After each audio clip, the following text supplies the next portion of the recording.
سلام ኣብ ኩሉ ኹርናዓት ዓለም ዘለኹም ተኸታተልቲ ናይ ቻነል ሰላም ክትህሉ እናተመነኹ ንሎማዓቲ ድማ ከምቲ ልሙድ ናይ ሰሙናዊ ፎሬክስ ማርኬት ኣናሊሲስ ሒዘ መፅእ ኣለኹ ላይክ ጌርኩም ጀሚርኩም ክሳብ መወዳእታ ክትከታተሉኒ ድማ ብኣኽብሮት ይዕድመኩም ነዚ ዝመፅእ ዘሎ ሰሙን ኣብቲ ናይ ፋንዳሜንታል ሳይድ ወይ ድማ ናይ ኒውስ ዝምልከት ኣብ ዝመፅእ ዘሎ ሰሙን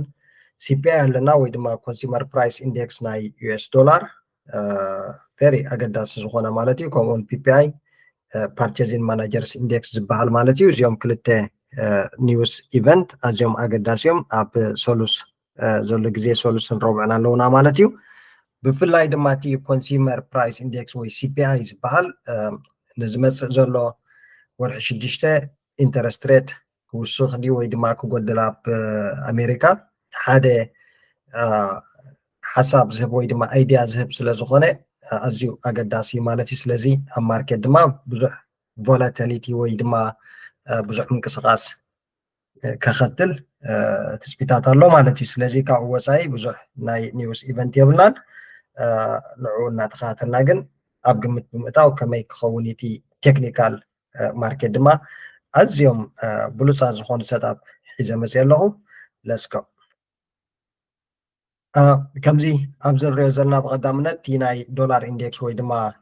DXY ተባሂሉ ዝፅዋዕ ማለት እዩ እንድሕር ሪናዮ ኮምፕሊትሊ ኣብ ናይ ቢሪሽ ማርኬት ኣትዩ ከም ዘሎ የርእየና ኣሎ ሙሉእ ብሙሉእ ናይ ሃየር ታይም ፍሬም ናህና ትረንድ ላይን ከምኡውን ዞን ኣዝዩ ብሉፅ ዝኾነ ብሬክ ኣውት ኢንድሪ ቴስት ገይረልና ንሪኦ ኣለና ስለዚ there is high probability ማለት እዩ ምስቲ CPI ኣብ ግምት ብምእታው CPI እንድሕር ኔጋቲቭ መፅኡ እዚ ማርኬት እዚ there is potential drop ናብዚ ናይ ምውራድ ተኽእሎ ክህልዎ እዩ ማለት እዩ ፖቴንሻል እሱ እንድሕር ፖዚቲቭ መፅኡ እዩ እቲ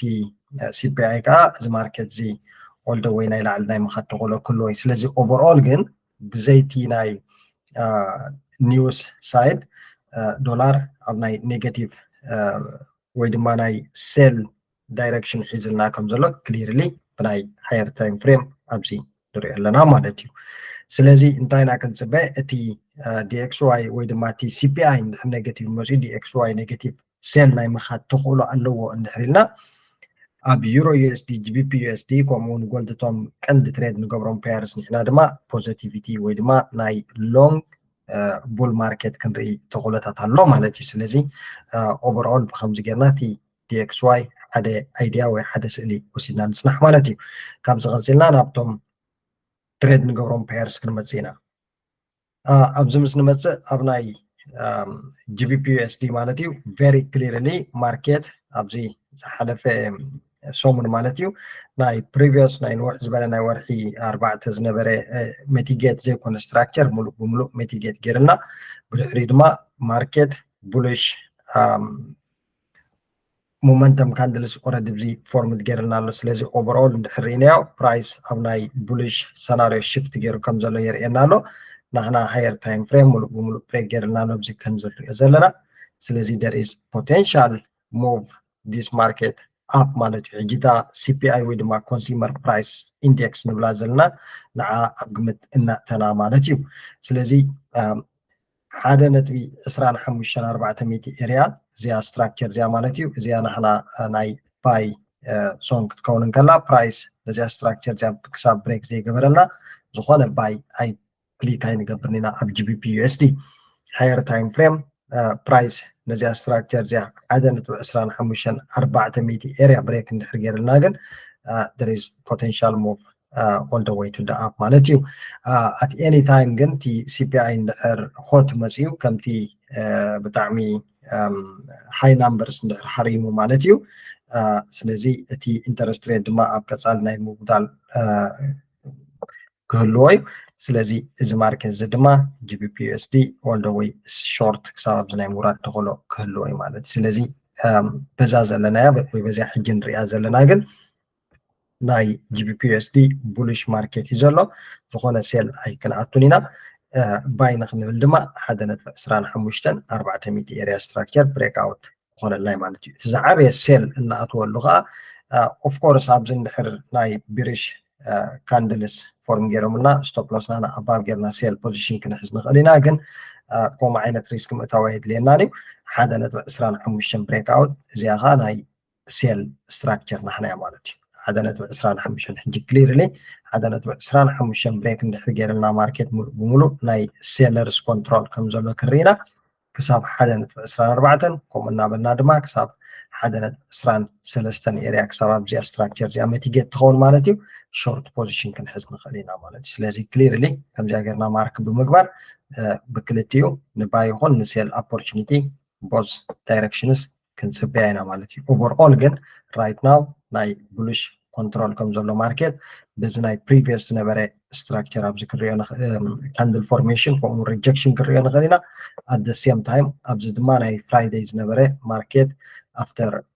ሪጀክሽን ቡሊሽ ኮንፈርሜሽን ካንድል ኦልሬዲ ፎርም ኮይኑልና ኣሎ ስለዚ ብሬክ ኣውት ናይዚኣ ስትራክቸር እዚኣ ጥራሕ ኢና ንፅበይ ኣብ ጂቢፒኤስዲ ማለት እዩ ኦኬ ካብዚ ቀፂልና ዩሮ ዩኤስዲ ክርኢና ዩሮ ዩኤስዲ ዳርጋ ሲሚላር ምስ ናይ ጂቢፒኤስዲ ዘለዎን ድሕሪናዮ ፕራይስ ዋላ ናይ ሃየር ታይም ፍሬም ዴይሊ ታይም ፍሬም ድሕሪ ገይሮም ክሊርሊ ክንሪኦ ንኽእል ኢና ፕራይስ ሙሉእ ብምሉእ ሴለርስ they lose power ፕራይስ ድማ ኣብ ናይ ባይስ ኮንትሮል ከም ዘሎ ብዚ የርእየና ኣሎ ሙሉእ ብምሉእ ትረንድ ላይ ናህና ከምኡውን ዞን ናህና ብሬክ ኮይኑልና ኣሎ ስለዚ ንሕና ባይ እንብለሉ ኣብ ናይ ዩሮ ዩኤስዲ ድማ ኦፍ ኮርስ እቲ ሲፒኣይ ዋላ ንዩሮ ዩኤስዲ ከምፀሉ ብግምት የእትዎ 1.0800 ኢንስቲቱሽናል ሌቨል ዲስ ኢዝ ኣዋር ባይ ዞን እዚኣ ብሬክ ኣውት ክሳብ ዘይረኣና ዝኾነ ባይ ንሕዝኒ ኢና 1.0800 ማለት እዩ እዚኣ ስትራክቸር እዚኣ ብሬክ ኣውት ናይ ባይ ፖዚሽን ክንሕዝ ኢና ካብኡ ኦል ደ ወይ ድማ ፕራይስ ሃየር ሃይስ ፎርም እናገበረ ናይ መኻድ ተኸእሎ ክህልዎ ማለት እዩ ኣት ኤኒ ታይም ግን ኦፍ ኮርስ እቲ ይደግሞ ኣለኹ እቲ ናይ ሲፒኣይ ማለት እዩ እሱ ኔጋቲቭ ፖዘቲቭ ኣብ ዝመፀሉ ድማ እዚ ስትራክቸር ብሬክ ናይ ምዃን ተኽእሎ ዝለዓለ ክህልዎ ካብኡ ድማ ሾርት ፖዚሽን ናይ መኻድ ተኽእሎ ክህልወና እዩ ማለት ስለዚ እዚኣ ብሬክ ኣውት ክሳብ ዘይረኣና ድማ ዝኾነ ሴል ኣይክንኣቱን ኢና ሴል እንድሕር መፂና ድማ ክሳብ ኣብዚኣ ታርጌት ብምግባር ሾርት ፖዚሽን ክሊርሊ ክንሕዝ ኢና ማለት እዩ ስለዚ ነሚኬን እዚኣ እንድሕር ርኢና this is our short target ማለት እዩ if sales እንድሕር ሃፐን ኮይኑ 1.07 ካብኡ ንታሕቲ ዘሎ ጥራሕ ኢና ሴል ፖዚሽን ንሕዝ ማለት እዩ ታርጌትና ድማ 1.06 ክሳብ ኣብዚኣ ታርጌት ክንገብር ኢና ኦቨርኦል ግን ከምቲ ዝበልናዮ ብናይ ሃየር ታይም ፍሬም ዋላ እንድሕር ርኢናዮ ማርኬት ስቲል ኣብ ናይ ቡሊሽ ኮንትሮል መፅልና ኣሎ ማለት እዩ ስለዚ እዚኣ ከምዚኣ ጌርና ክንፅበያ ኢና ክልቲአን ጂቢፒ ዩኤስዲ ኤንድ ዩሮ ዩኤስዲ ቨሪ ናይስ ክሊር ዝኾነ ሰትኣፕ ኣለዋና ካብዚ ብምቕፃል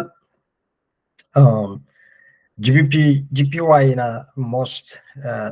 ሰትኣፕ ንገብራ ነርና ሕጂ ግን ጂፒዋይ ብፍላይ እቶም ጂፒዋይ ካረንሲስ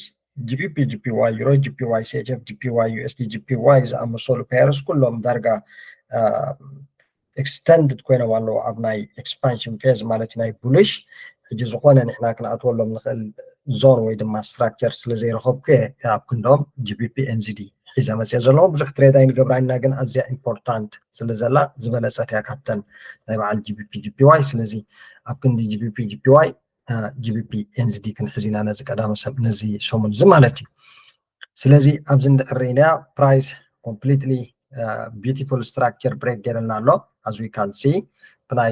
forehead time frame common if we see this one it is very بتعمي أقدس زخونة trend line ናይ higher time frame trend line break ገይረልና ዘሎ ولا let me put it daily ስለዚ እዚ ማርኬት ዝፎርም ገይረልና ዘሎ structure very nice one እዩ ሕጂ እንታይ ኢና ክንፅበን next week maybe Monday ሓደ መዓልቲ ዝኸውን price confirmation ናይዚኣ ክንፅበና ሙሉእ ብምሉእ short دي ኣይኮነትን ስለዚ እዚኣ እንድሕር ሴል ሒዛትልና ብዘላታ all the way ክሳብ 2.036 ታርጌት ብምግባር ሾርት ክንሕዝ ኢና ማለት እዩ ኢንኬዝ ግን if this market ናብዚ እንድሕር ዓፅያትልና ሕጂ ቶናይት ሮማዓንቲ ማለት ናብዚ እንድሕር ዓፅያትልና 2.08 ኤርያ ማለት እዩ ስቶፕ ሎስ ናህና ቢለው ጌርና ናይ ባይ ናይ ምሕዝ ተኽእሎ ክልወና እዚኣ ከም ስቶፕ ሓንቲ ኮይና ብሬክ ኣውት ዘይኮነት ስቶፕ ሓንቲ ክትከውን ትኽእል እያ ማለት እዩ ስለዚ ክሊር اللي ድማ እዚኣ very very nice ብድሕሪኡ ኣዝዩ ብዙሕ ዝኾነ ፒፕ ናይ ምኻድ ተኽእሎታት ዘለዋ ፔር እያ ማለት እዩ ኣብዚ እንድሕሪና ከባቢ 400 ፒፕ ዝኸውን ዳውን ሳይድ ኣለና ንላዕሊ እውን ልክዕ ከምኡ እዩ ብጣዕሚ ኣዝዩ ሪካቨር ናይ ምግባር ተኽእሎ ክህልዎ እዩ ማለት እዩ ክሳብ 350 ፒፕ ዝኸውን ድማ ናይ ላዕሊ ስፔስ ኣለና ማለት ስለ ስትራክቸር ኣለና ስለዚ እዚኣ ኣዝያ ኢምፖርታንት ድማ ከምዛ ጌርኩም ማርክ ክግበርዋ next one euro NZD euro NZD ሕጂ ኣብ ክንዲ USDCHF ወይ ድማ ተን ካልኦት ፔርስ euro GPY ንብለን ዝነበርና ማለት እዩ ናቶም ስፔስ ስለ ዘይብልና ከምዚ ኩሉ ግዜ ዘይነዘውትሮ ዓይነት ምግቢ ማለት እዮም እዚኦም euro NZD and GBP NZD ከምዚ ኮመን ትሬድ ንገብሮም ፔርስ ኣይኮነን ኣናላይዝ ዝገብሮም ኣይኮነን ግን ስትራክቸር ፎርም ገይሮሞ ዘሎ ኣዝዩ ብሉፅ ስለ ዝኾነ እዩ ማለት እዩ ስለዚ euro NZD ድማ ሕጂ ፕራይስ ከም ዝርኦ ዘለና ኣብ ናይ ሃየር ታይም ፍሬም ሙሉእ ብሙሉእ ትረንድ ላይ ንሕና ብሬክ ገይርልና ኣሎ ኣት ደ ሴም ታይም ድማ ማርኬት ኣብ ናይ ኣኩሚሌሽን ፌዝ ወይ ድማ ኣብ ናይ ሬንጅ ኣትልና ኣሎ ማለት እዩ ኣብዚ እንድሕሪናዮ ቢዩቲፉል ዝኾነ ማርኬት ሬንጅ ሂብና ኣሎ ማለት እዩ ስለዚ እዚ ሓደ ሳይን ማርኬት ወይ ኮንቲኔሽን ወይ ድማ ናይ ሪቨርሳል ዳይሬክሽን ከርእየና ማለት እዩ ስለዚ እንታይ ክንገብር ኢና 1.79 ክልተን ቴስዓን ማለት እዩ እዚ ኤሪያ እዚ ብሬክ ኣውት ባይ ዞን ኢልዮ ዘለኹ ማለት እዩ at any given time higher time frame price above this level ሓፂልና stop loss ናህና ቢለው ምግባር ቡሊሽ ፖዚሽን ክንሕዝ ኢና ማለት እዩ at any time ከዓ እዚ ሾርት ኤሪያ ወይ ድማ ናይ ሴል ፖዚሽን ኢልዮ ዘለኹ ድማ 1.78 ስትራክቸር ሴል ፖዚሽን ድሕሪ ሒዝና ክሳብ 1.76 ሾርት ፖዚሽን ክርኢና ማለት እዩ ብመንፅር ፒፕ እንድሕሪና እዚ እውን ኣዝዩ ብዙሕ እዩ ክሳብ 220 ፒፕ ዝኸውን ዳውን ሳይድ at the same time ንላዕሊ ድማ ኣለና ኣዝየን ብሉፃት ሰጣብ ድማ እዚአን ናይ NZD ፔርስ ማለት እዩ ሕጂ ኣብዛ ናይ NZD ኣብ ቶሞሮ ናይ ኢንፍሌሽን ኣለና ኢንፍሌሽን ዳታ ዝወፀሉ ናይ NZD ላትና ብፍላይ ንሳ ፖዚቲቭ ወይ ኔጋቲቭ ትምፃእ ብዘይገድስ ማለት እዩ ሞር ቮሊዩም ኣብ ማርኬት ከተውትያ እዞም ንብሎም ዘለና ሰትኣፕ ድማ ኢዝሊ ባይ ማንደይ ሬዲ ክኾኑ ይኽእሉ እዮም ማለት ስለዚ ዋች ኣውት ኣይ ቲንክ 4 o'clock UK ታይም እያ መስለኒ እታ ኒውስ ዘላ ናይ CPI ከመይ ክኸውን እዩ ሰርቬይ ዝግበረላ እያ ማለት እዩ እቶም ኣብ ካልእ ዓለም ትከታተልዎ ዘለኹም በቲ ሰዓት ናትኩም ቸክ ግበርዎ ኣብ ፎሬክስ ፋክተሪ ዶትኮም ስለዚ እታ ናይ NZD እንድሕር ሪሊዝ ኮይና እታ ኒውስ euro NZD and GBP NZD ቅድሚ GBP USD euro USD ሬድ ክኾናልና ይኽእላ እየን ማለት እዩ ስለዚ እዚአን ትሬድ እዚአን ኣብ ናትኩም ዋችን ሊስትን ተእቲኹመን ዝበለፀ እዩ ማለት እዩ ፋይናሊ ኣብ ጎልድ ክንመፅ ኢና ጎልድ ኣብ ዝሓለፈ ሰሙን ማለት እዩ ኣብ ክላስ ወይ ኣብ ሴሽን ካብዚ ኤርያ ዚና ትራፕ የእቲና እያ ነርና ማለት እዩ እቶም ኣብ ሴሽን ዘለኹም ሪኢኹም ኣለኹም ብድሕሪኡ ድማ ድሕሪ ብሬክ ኣውት እዚ ማርኬት እዚ ኣዝዩ ብሉፅ ዝኾነ ክሳብ 400 እንድ ኣባብ ዝኸውን ፒፕ ኦል ደ ዌይ ከይድ ቀኒ ማለት እዩ ሕጂ ድማ ማርኬት ኮምፕሊትሊ ናይ ኤክስፓንሽን ፌዝ ናቱ ኣብ ምውዳእ እዩ ዘሎ ከም ዝርኦ ዘለና ሪትሬስመንት ንርኢ ኣለና ስለዚ ክሳብ 2344 ሪትሬስ ክገብር ይኽእል እዩ ካብዚ ድማ ናይ ባይ ፖዚሽን ናይ ምኻድ ተኽእሎ ክህልዎ እዩ ማለት እዩ ስለዚ at any given time 2344 ብሬክ ኣውት ክሳብ ዘይረኣና ሴል ኣይንእቶ ኣብ ጎልድ 2344 እዚኣ ስትራክቸር እዚኣ ሴል ፖዚሽን እያ ምክንያቱ ክንምንታይ ግዜ ፕራይስ ድሕሪናዮ ቨሪ ኢምፖርታንት ስትራክቸር ኣብዚ ፎርም ገይርና ኣሎ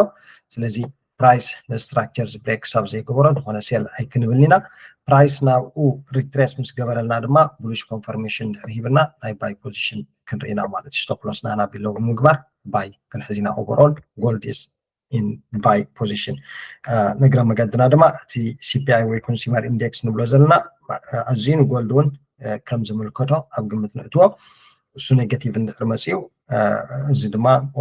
ኦል ታይም ሃይስ ፎርም እናገበረ ናይ ምሳት ተኽእሎ ክህልዎ ይኽእል እዩ ማለት እዩ ኖት ኦል ታይም ሶሪ እዚ ናይ ዝሓለፈ ኣዋርሕ ዝነበረ ሃይ ማለት እዩ ብሬክ ገይሩ ናይ ምቕፃል ተኽእሎ ክህልዎ ጎኒ ጎኒ ናይዚ ድማ እቲ ጂኦ ፖለቲክስ ካ ኣብ ግምት እንዳእተናዮ ከመይ ኣሎ እቲ ኩነታት ናይ ሚድል ኢስት ዘሎ ናይ ዩክሬን ራሽያ ዘሎ ኣብ ግምት እንዳእተና ማለት እዩ ብሓፈሽኡ ግን ጎልድ 2344 ክሳብ ብሬክ ዘይገበረልና ቲ ዳውን ሳይድ ማርኬት ናይ ቡሊሽ ወይ ድማ ባይ ዳይሬክሽን ሒዙ ከም ዘሎ ክሊርሊ ንሪኦ ኣለና ማለት እዩ ያ ስለዚ ንሎማዓልቲ ሒዘን መፅአ ዝነበርኩ ፓየርስ ጂቢፒ ዩኤስዲ ዩሮ ዩኤስዲ ጂቢፒ ኤንዚዲ ከምኡውን ዩሮ ኤንዚዲ ኤንድ ጎልድ እየን ማለት እዩ ነዚአን ተኸታቲልና እዚኣ ሰሙን እዚኣ እቲ ዘድልየና ታርጌት ወይ ዘድልየና ፕሮፊት ክንገብር ንኽእል ኢና ማለት እዩ ስለምክትታልኩም ደኪመ የመስግን ለእግረ መገድና ድማ ከዘኻኽረኩም ላይክ ሼር ከይገበርና ይንሕለፍ ቴንኪዩ ባይ